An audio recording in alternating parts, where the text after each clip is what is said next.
the medieval monk who awakened his soul, Carl Jung. It was 1913.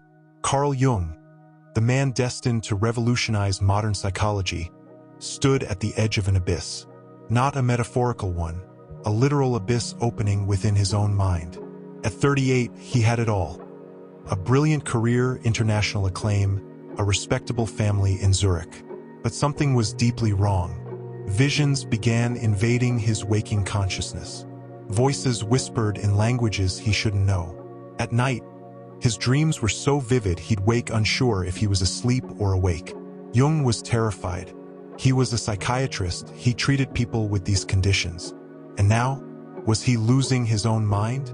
But then something happened that would change not only his life but potentially yours too, if you're watching this now. During one of his descents into what he would later call a confrontation with the unconscious, Jung had an extraordinary vision.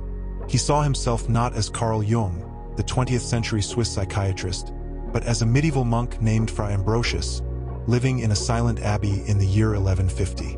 And this monk had an urgent message for him. In the vision, Jung saw through Fra Ambrosius's eyes. The monk was in a dusty library, surrounded by hand-illuminated manuscripts. His hands, old, ink-stained, flipped through a text he had written decades earlier. It was a treatise on the human soul, on the inner demons that torment every person, and on a secret path to wholeness. But here's the disturbing detail. Fra Ambrosius knew he was dying.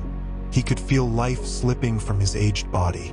And his greatest torment wasn't death itself, but the fact that his work, his life's opus on the nature of the soul, would remain unfinished. He would die without achieving what he sought, the union of opposites within himself. The monk looked to the sky through the abbey's narrow window and made a prayer, not to God, but to time itself. May I return. May I finish what I began. When Jung awoke from this vision, he was trembling. Tears streamed down his face, because he felt, with a certainty that defied all logic, that he was that monk. Not metaphorically, not symbolically, Fra Ambrosius had returned through him to complete the mission. Now, you might think, of course, Jung was having a nervous breakdown. This is clearly a fantasy. And Jung thought the same at first. He was a scientist, after all. But then something impossible happened. Months after that vision, Jung was visiting an antiquarian in a remote Italian village. While browsing through piles of dusty old books, a manuscript fell from a shelf, literally dropped at his feet, as if pushed by invisible hands. Jung picked it up. His hands began to tremble. The handwriting was identical to what he had seen in Fra Ambrosius's vision. But here's the real shock.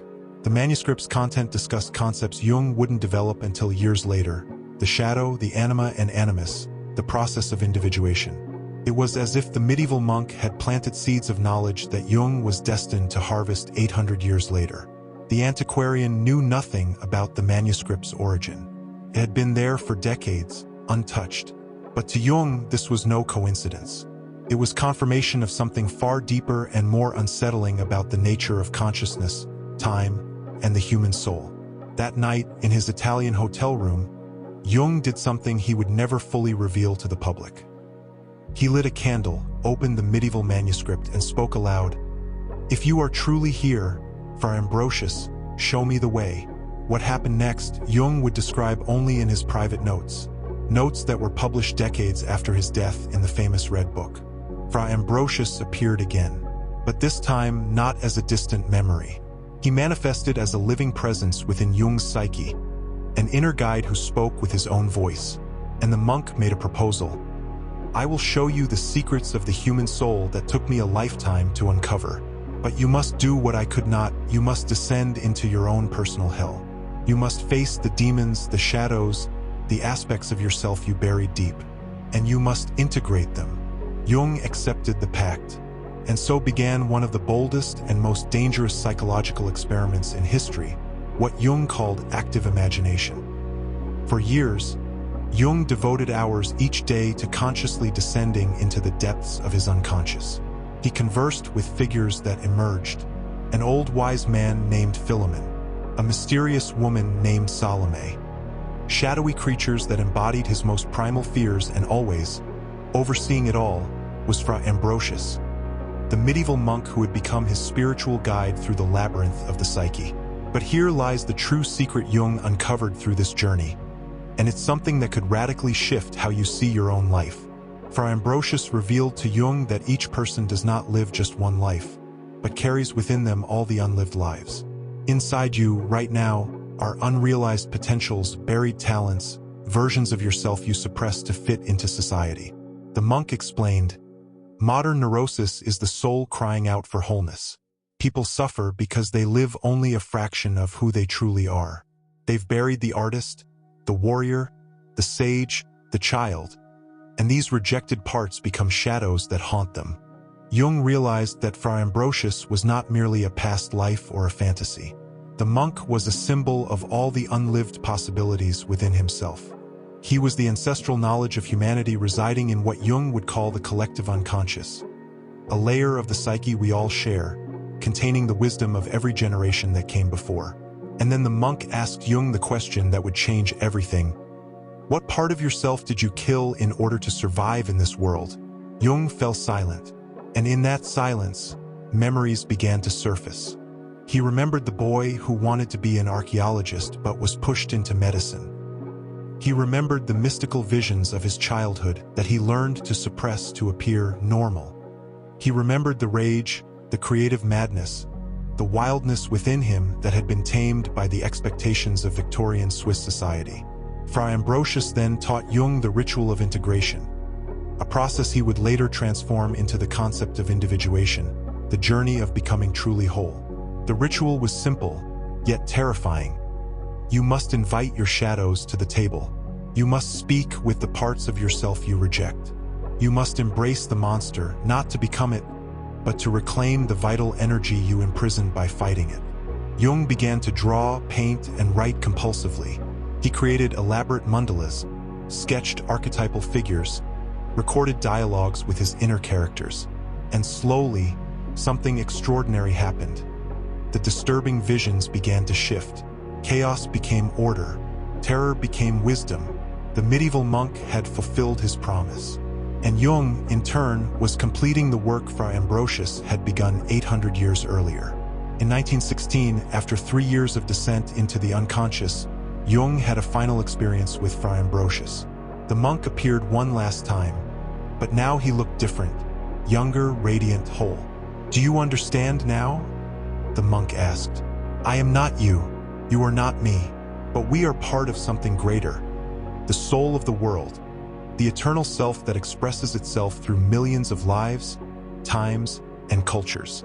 Fra Ambrosius explained that his reincarnation in Jung was not literal, but archetypal.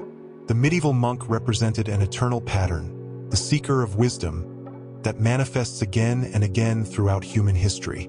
Jung was simply the latest incarnation of that pattern, just as there will be others after him. And then the monk delivered his final revelation, the message he had crossed centuries to deliver. The greatest illusion of humanity is believing you are only you, this small persona, this limited ego. You are, in truth, a portal through which eternity expresses itself. And your task is not to build an identity, but to discover who you truly are when all identities fall away.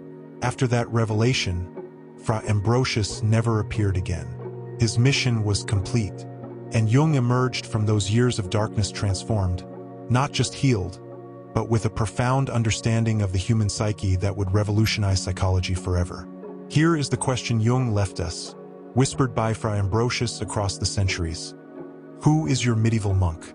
What ancestral knowledge lies dormant within you? What talents have you buried? What versions of yourself have you betrayed to fit into society? And more importantly, do you have the courage to descend into your own unconscious and reclaim those lost parts? Jung proved the journey is dangerous. He nearly lost his mind in the process. But he also proved that on the other side of darkness lies wholeness, the true self. Fra Ambrosius was not just Jung's past. He was the future of all of us. A reminder that we are far more than we think we are, that we carry within us entire libraries of ancestral wisdom, and that our true journey is not to become someone, but to remember who we've always been. So as you go about your daily life, know this. There is a medieval monk within you too. There is an ancient sage, a sleeping warrior, a silenced artist, an exiled child. And they are all waiting for you to be brave enough to begin the conversation. The question is, are you ready?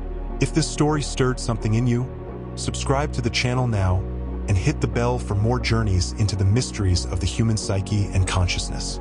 And tell me in the comments, if you could have a conversation with a version of yourself from another time or dimension, who would it be? And what would you ask? Let's explore this together.